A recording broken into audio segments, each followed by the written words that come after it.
আন্দোলন সফল করতে গেলে সংঘবদ্ধতা দরকার আছে। পীর জাদা আব্বাস সিদ্দিকীর সঙ্গে থাকার আহ্বান করছি এই জন্য যে যিনি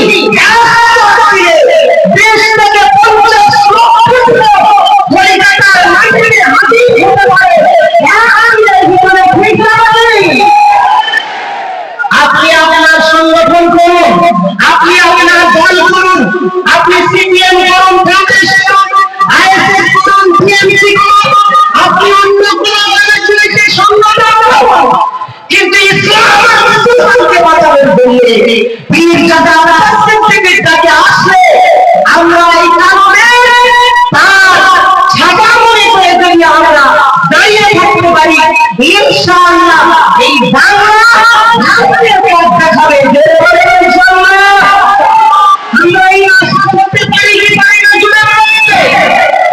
সুতরাং ভয়কে উপেক্ষা করে সকলে আগিয়ে আসুন, ভয়কে উপেক্ষা করে আগিয়ে আসুন। আমরা আমাদের ইমান ইসলাম বাঁচানোর লড়াইতে নেমেছি। এখানে মানুষের ভয় করার কোনো বিষয় না। খুব বড় জোর জীবন নিয়ে নিতে পারে, এর থেকে আর বড় কিছু নিতে পারবে না। সেজন্যই আমি এতটুকু আহ্বান দেখে সংক্ষিপ্ত কথা আমি শেষ করছি। ভাইজান বসে আছে, আপনারা কষ্ট করে দাঁড়িয়ে আছেন, আমরা এই আন্দোলনের সঙ্গে সর্বদা থাকবো, এই অঙ্গীকারবদ্ধ হয়ে আমরা কথা শেষ করছি। আমি আসসালামু আলাইকুম ওয়া রাহমাতুল্লাহি ওয়া বারাকাতুহু। নাহমাদুহু ওয়া নুসাল্লি আলা রাসূলিল কারীম ইন্নাল্লাযীনা আমানু ওয়াসতাকামু ফাতানাজ্জালু আলাইহিমুল মালায়েকাতু ইলা আখিরিল আয়াত। মঞ্চে উপবিষ্ট সুপ্রসিদ্ধ আসমানী জগতের কর্ণধার মির্জা আব্বাস সিদ্দিকী ভাইসি এবং অন্যান্য ওলামা হযরতরা রয়েছেন। এই প্রাকৃতিক প্রতিকূল অবস্থাকে উপেক্ষা করে হাজার হাজার মানুষ আপনারা উপস্থিত হয়েছেন। আমি অত্যন্ত আনন্দিত এবং ইনশাআল্লাহ সফল হবে আমরা আশা রাখি। ভারতবর্ষের যে স্বৈরাচারী শাসক রয়েছেন, যারা ভারতবর্ষের মুসলিম কিছু মানুষের স্বার্থ সিদ্ধির জন্য, যারা ধর্মবাদের আদর্শে বিশ্বাসী, তারা আমাদেরকে টার্গেট করেছেন। এই ভারতবর্ষের ব্রিটিশরা 200 বছর রাজত্ব করে মুসলমানদের শোষণ করেছে। দীর্ঘ সংগ্রাম লড়াইয়ের ভিতর দিয়ে ভারতবর্ষ স্বাধীন হয়েছে, পরাজয় ইংরেজদেরকে পরাস্ত করেছিল। হিন্দু মুসলমানের সমৃদ্ধ ঐক্যবদ্ধ লড়াই আর সংগ্রামের ভিতর দিয়ে লক্ষ মানুষের জীবন এবং রক্তের বিনিময়ে ভারতবর্ষ স্বাধীন হয়েছিল। 1947 সালের 15 আগস্ট সেদিন ভারতবর্ষের সূর্যোদিত হয়েছিল।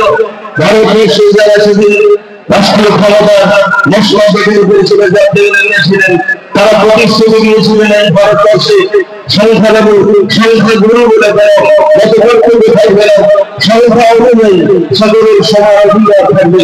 কিন্তু ভারতবর্ষে দীর্ঘ 77 বছর 77 বছর পার করে 78 বছরের এই স্বাধীনতার বছরে আমরা চলছি। আমরা কি দেখতে পেলাম যে এই 2023 সালে যে আইন পাস করেছে সম্পূর্ণ সংখ্যালঘুদের ছাত্রবিরোধী এবং মুসলমানদের যে টার্গেট করে মুসলমানদের সম্পর্কে কেড়ে নেওয়ার অসুবিধা আপনারা অনেকেই সংবাদ মাধ্যমে নজর রাখেন।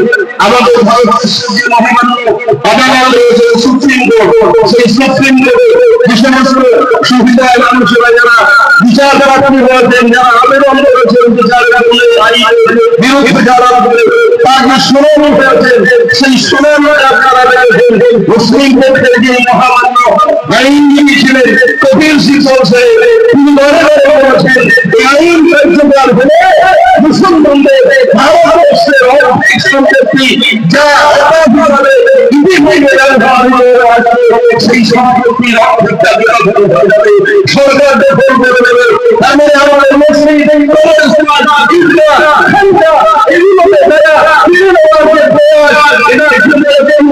পরিষ্কার হয়ে গেছে। কিন্তু স্থাপন করে দেওয়ার জন্য বিভিন্ন দাঁড়িয়ে মক্কা শরীফের আহলে সুন্নাত ওয়াল জামাত এই প্রতিকূল অবস্থার বিরুদ্ধে যে ডাক দিয়েছেন, আপনারা এসেছেন, আপনাদেরকে সাধুবাদ জানাই। আগামী দিনে বিভিন্ন আন্দোলনের জন্য আমাদের অনেক স্বীকার করতে হবে, অনেক করতে হবে, অনেক কুরবানি আমাদেরকে দিতে হবে। তাহলে আগামী প্রজন্মের জন্য আমরা একটা উজ্জ্বল ভবিষ্যৎ গড়ে রেখে যেতে পারবো। ভারতবর্ষে যে ঐতিহ্য, নানা ভাষা, নানা পরিবার, বিবিধের মাধ্যমে তৈরির আহ্বান, সেটা যারা ধ্বংস করতে চাইছে, মৃত হিন্দু মুসলমানের এই ভারতবর্ষ, যারা বিশ্বাস দিয়ে মুসলমানদেরকে টার্গেট করে হিন্দু ভাবনা হিন্দু ভাবনা শীর্ষে দিয়ে মুসলমানদেরকে টার্গেট করে এখানে বিভিন্ন জায়গাতে আমাদেরকে বিরোধী করছে। এর বিরুদ্ধে আমাদের লড়াই করতে হবে। সে লড়াই আমাদের সফলতা আনলে যদি আমরা ময়দানে দাঁড়িয়ে থাকতে পারি, আল্লাহ আমাদের রহম করুন এবং এই আন্দোলনকে আল্লাহ সফল দেবেন, এই কামনা রেখে আমি সকলকে আন্তরিক অভিনন্দন এবং মোবারকবাদ জানিয়ে আমার সংক্ষিপ্ত বক্তব্য এখানে আসসালামু আলাইকুম।